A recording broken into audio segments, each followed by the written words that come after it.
Bonjour à tous, j'espère que vous allez bien. Je suis ravie de vous retrouver aujourd'hui pour une nouvelle vidéo pour vous présenter notre deuxième patron de tricot, le patron rosé, qui est le patron évidemment que je porte et que je vous présente ici.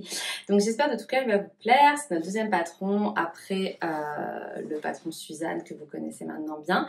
Et je viens vous le présenter un peu en avant-première sur YouTube parce que je sais qu'il y a énormément de tricoteuses qui me suivent ici depuis très longtemps. Donc le patron sortira demain, mais comme ça vous le découvrez dès aujourd'hui. J'espère qu'il va vous plaire.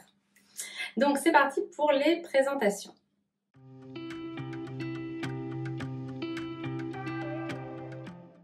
Donc le pull rosé, c'est un patron qui est assez versatile puisque dans le patron, vous avez la version t-shirt à manches courtes que je porte, vous avez une version pull à manches longues et vous avez une déclinaison gilet que vous pouvez faire à manches longues ou à manches courtes comme vous voulez. Et ça me tenait à cœur de vous proposer un patron que j'espère vous aurez envie de tricoter plusieurs fois pour pouvoir agrémenter votre garde-robe en fonction de ce qui vous manque, de ce dont vous avez besoin. Si vous avez besoin d'un petit pull pour la demi-saison à mettre par-dessus vos jupes, si vous avez besoin d'un gilet pour mettre par-dessus vos robes, par-dessus vos blouses en hiver. Et la version manche courte, manche 3/4, manche longue, ça vous permet aussi d'adapter en fonction de vos envies et de vos préférences. Ensuite, le pull rosé, j'avais envie que vous puissiez facilement le personnaliser.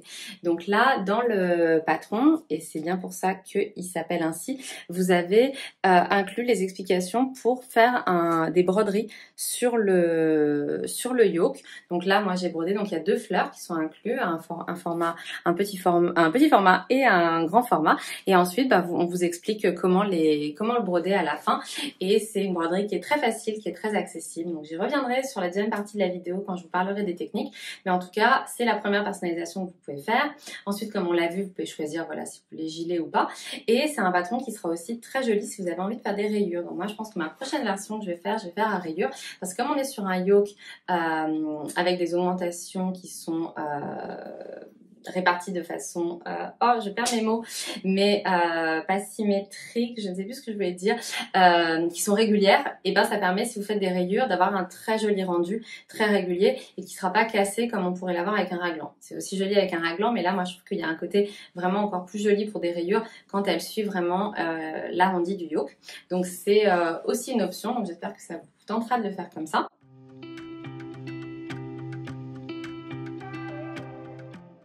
Alors, au niveau de la difficulté, on a mis ce patron en 2 cœurs sur 5. Donc, on est bien loin des 4 cœurs de Suzanne. Donc, c'est vrai que pour le premier patron, je vous l'avais dit, j'avais envie de venir avec un patron qui soit plutôt tourné expert parce que il y a beaucoup de patrons parfois débutantes ou intermédiaires et des patrons avec beaucoup de techniques, il y en a peut-être moins.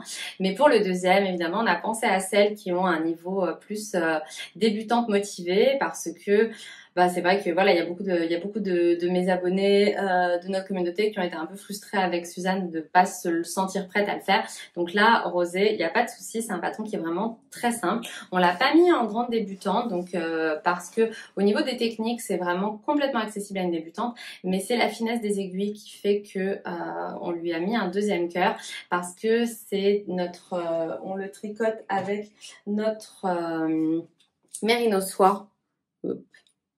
Avec notre Merino soie qui est quand même une laine qui est vraiment très fine et qui sera justement, moi je voulais un pull avec un joli drapé qui sera bien pour, comme je vous le disais, la demi-saison, le printemps, l'automne, et donc on n'avait pas le faire avec une plus grosse laine, mais de ce fait c'est un pull qui se tricote avec des aiguilles 2,5 pour les côtes et 3 pour le corps. Donc honnêtement c'est tellement simple que ça se tricote très vite. Moi cette première version je l'avais beaucoup tricotée dans l'avion pour celles qui avaient vu ma vidéo sur Instagram, mais en fait je l'ai tricoté en 10 jours parce que entre les 7 heures d'avion à l'aller et les 7 heures au retour, j'avais vraiment beaucoup avancé. Donc c'est vraiment un pull qui se fait relativement rapidement, mais qui va être peut-être je le considérerais quand même pas comme un premier projet parce que la laine étant fine, c'est plus difficile d'avoir un rendu bien homogène quand vous débutez avec des laines fines. C'est quand même plus facile d'avoir un rendu plus esthétique avec une laine un peu plus grosse, mais ne vous inquiétez pas, on pensera aussi aux grandes débutantes par la suite. On a déjà un projet en cours, mais en tout cas là les débutantes motivées, il n'y a aucun problème. Si vous avez déjà tricoté 1 ou 2 projets, vous pouvez y aller.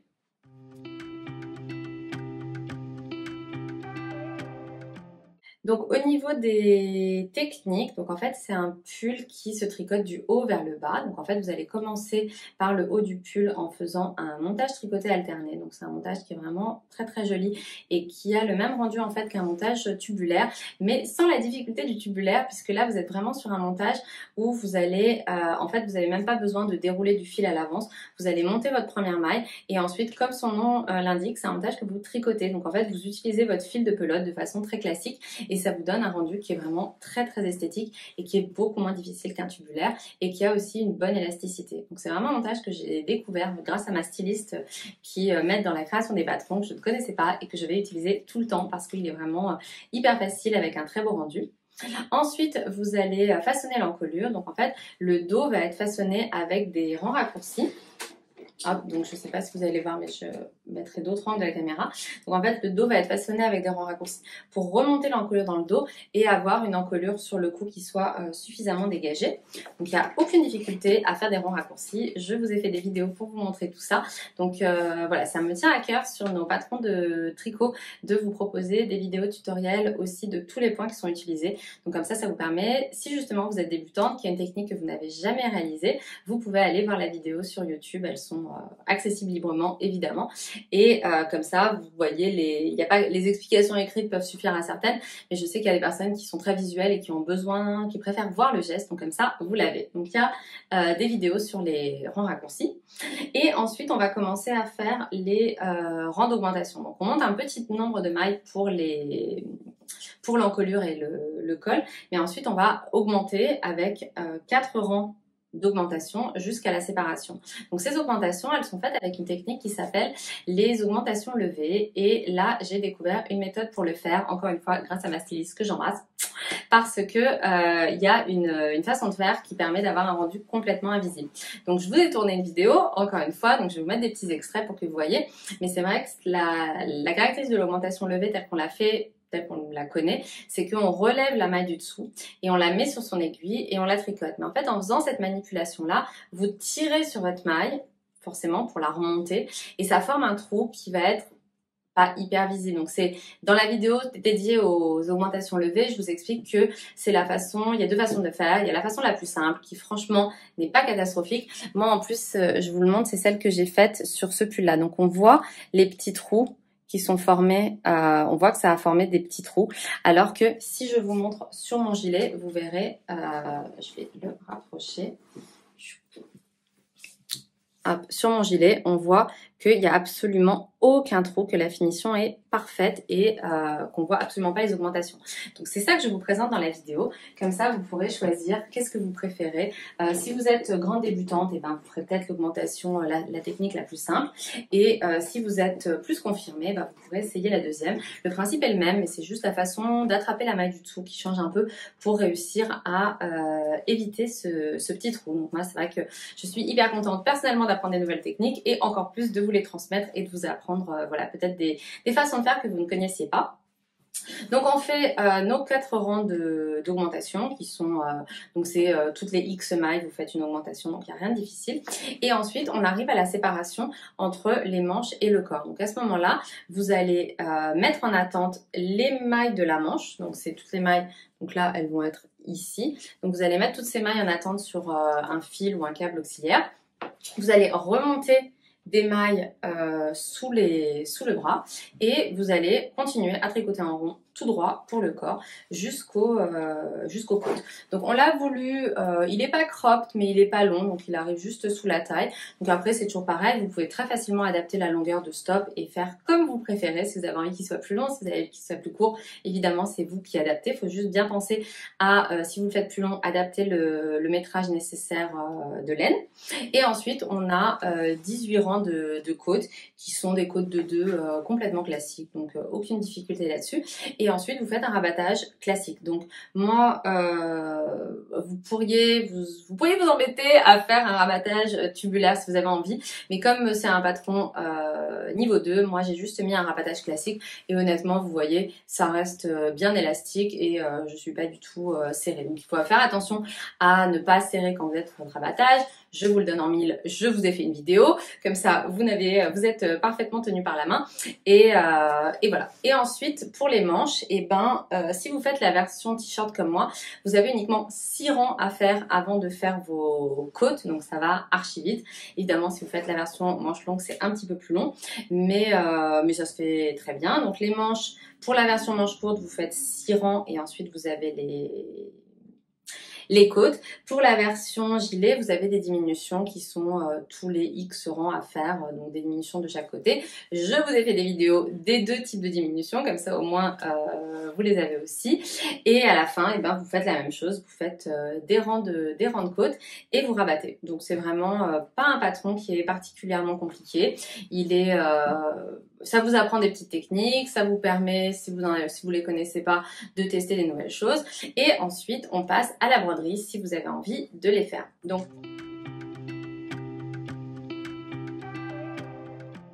pour la broderie, la vidéo n'est pas encore en ligne, mais elle le sera dans la semaine. Je vais faire aussi une vidéo complètement dédiée pour vous montrer comment réaliser ces broderies. Parce qu'au niveau de mes testeuses, que j'embrasse très fort, parce que vraiment j'ai eu une super équipe de testeuses, elles étaient toutes formidables. Et en plus, on a fait le test via l'application Slack et c'était hyper sympa parce qu'on avait plein de discussions. Voilà, il y avait une super bonne ambiance, donc je les remercie beaucoup. Surtout qu'on a eu quelques déboires mathématiques avec ce patron. Donc comme moi je ne suis pas très maths, heureusement que mes testeuses étaient là, donc je l'embrasse particulièrement, voilà, Marie-Laure, Antonia et ma chère Karine, parce que elles nous ont énormément aidé. Voilà, moi il y avait des trucs que je comprenais pas et elles m'ont bien aidé à dépatouiller tout ça. Donc c'était hyper sympa ce test et je suis vraiment ravie de pouvoir les compter, de pouvoir compter sur elles pour nos tests. Et j'ai perdu le fil de mes pensées, je ne sais plus ce que j'allais vous dire. Qu'est-ce que j'allais vous dire? Ah oui, la broderie. Donc en fait, il y a plusieurs testeuses qui n'avaient jamais brodé, ni sur tissu ni sur laine, et qui étaient très inquiètes. Et moi, j'arrêtais pas de leur dire, mais vous allez voir, c'est tout simple, c'est tout simple. Et quand elles ont essayé, elles se sont rendues compte qu'en effet, c'était beaucoup plus simple que ce qu'elles pensaient. Donc j'espère que ça vous donnera aussi envie de le faire, parce que voilà, comme je vous le remonte, mais c'est vrai que ça fait une jolie finition. Ça rajoute clairement quelque chose au tricot. Je vous montre sur la version jaune également. Oups, j'enlève les petits fils qui traînent. Voilà, ça fait vraiment... Oh, la couleur est pas très belle comme ça. Notre bouton d'or est beaucoup plus beau. Mais c'est vrai que ça rajoute une petite personnalisation. Et comme vous le savez, avec mon amour absolu des fleurs, que ce soit chez moi et sur mes tissus, évidemment, j'avais envie d'en mettre sur mes tricots, parce que pourquoi pas, si on aime les fleurs, autant en mettre partout. Donc voilà, mais c'est totalement optionnel, vous pouvez décider de ne pas le faire. Donc la broderie, elle se fait uniquement avec 2 points, c'est le passé plat et le point de nœud, donc c'est vraiment pas du tout compliqué. Et on propose sur notre site un kit où vous pouvez du coup acheter le patron, la laine et du Solufix. Le Solufix, c'est un tissé, donc je ne sais pas comment dire parce qu'un tissu, un tissé ça ne veut rien dire, mais que vous allez dessiner vos fleurs, ensuite vous les coupez, vous les collez là où vous avez envie de les broder, vous brodez dessus en vous aidant d'un cercle à broder et ensuite vous lavez à l'eau froide et le Solufix se dissout et disparaît totalement. Donc c'est vraiment parfait parce que ça donne quand même de la structure à votre tricot pour qu'il soit pas trop mou. D'ailleurs en passant je vous précise que c'est quand même, vous pouvez parfaitement, enfin moi je vous recommande de broder vos fleurs avant de bloquer votre tricot, parce que de toute façon comme vous allez devoir le laver pour enlever le Solufix, autant le faire à ce moment là et bloquer en même temps, puisque de toute manière quand vous allez poser le cercle à broder, ça va suffisamment serrer, détendre votre tricot, donc il n'y a pas besoin du tout de faire le blocage avant. Moi je l'ai fait après et ça allait très bien.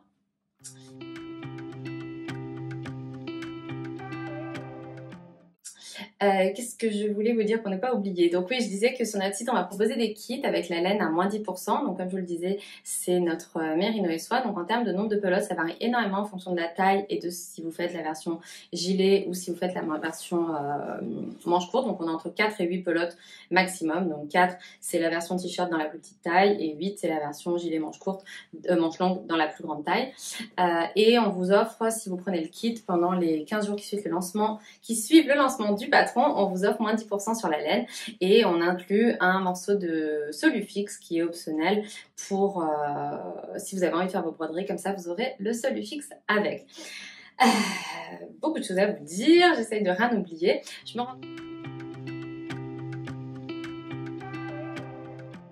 me rends compte que je vous ai pas trop parlé de la version gilet. Donc en fait la version gilet c'est la déclinaison parfaite de la version pull, mais qui cette fois va être du coup tricotée en aller-retour. Donc c'est un peu plus long parce que tricoter le jersey endroit en rond ça va très vite. Je ne l'ai pas dit parce que c'était pour moi une évidence, mais notre pull se tricote en rond sans couture évidemment. Et le gilet du coup vous tricotez en aller-retour. C'est exactement le même patron, il y a juste une maille lisière qui est rajoutée. Et à la fin, vous allez remonter les mailles. Je vous ai fait une vidéo pour tricoter vos bandes de boutonnage. Voilà, à l'intérieur et à l'extérieur. Je vous explique comment faire des petites boutonnières. Donc c'est vrai que sur cette laine, c'est chouette parce que les boutonnières sont toutes petites et du coup les boutons tiennent bien dans les boutonnières. Celles qui me suivent depuis longtemps savent que c'est un peu une obsession pour moi, que j'aime bien porter mes gilets en version pull, donc en les fermant. Et donc j'aime pas quand ça s'ouvre de partout. Donc c'était important pour moi de ne pas avoir ce genre de, voilà, de caractéristiques sur mes patrons.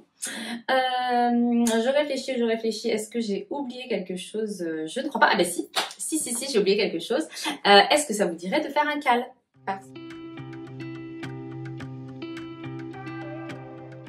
Parce que on s'est beaucoup amusé dans le cal Suzanne, même si certaines ont dû beaucoup défaire, je suis désolée.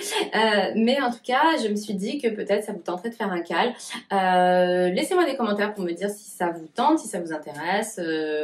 Quand? Moi, j'avais pensé le faire pendant tout l'été. Je m'étais dit qu'on pouvait le commencer là tout de suite et aller jusqu'à fin août et comme ça, commencer pour la rentrée avec un nouveau pull ou un nouveau gilet.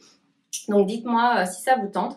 Je pense que cette fois on fera le cal sur Instagram parce que je pense qu'il y aura quand même moins besoin de soutien que pour Suzanne, mais il y avait parfois beaucoup de questions des tricoteuses. Celui-là il est plus simple, donc je pense qu'on peut faire le cal sur Instagram. Donc je m'étais dit que ça pourrait être sympa de faire par exemple une vidéo par semaine. Je dis ça, mais pendant mes vacances ce sera un peu compliqué, mais de faire des lives pour discuter voilà, de l'avancée du patron, répondre à vos questions, etc. Donc être plus côté Instagram et que moi je répondrai sur le hashtag, je viendrai répondre à vos questions si vous en avez, ou vous pouvez nous envoyer évidemment des messages privés pareil. Donc je sais pas, dites-moi ce que vous en pensez, si un cal ça vous tente ou pas, dites-moi quoi. Voilà, et ben j'ai fini cette vidéo qui est beaucoup plus courte que d'habitude. Je crois que ce sera une des vidéos les plus courtes que j'aurais jamais postées sur YouTube. Mais j'ai très chaud là en réalité pour tout vous dire. Donc je vais abréger. J'espère de tout cœur que ce patron vous plaira, que vous aurez envie de tricoter, que voilà, et ça vous donnera envie aussi de tester la broderie sur tricot si vous avez jamais essayé. Vous allez voir, c'est assez long, je reconnais. Je pensais que ce serait plus court, mais comme moi j'ai fait beaucoup de fleurs, c'était quand même assez long.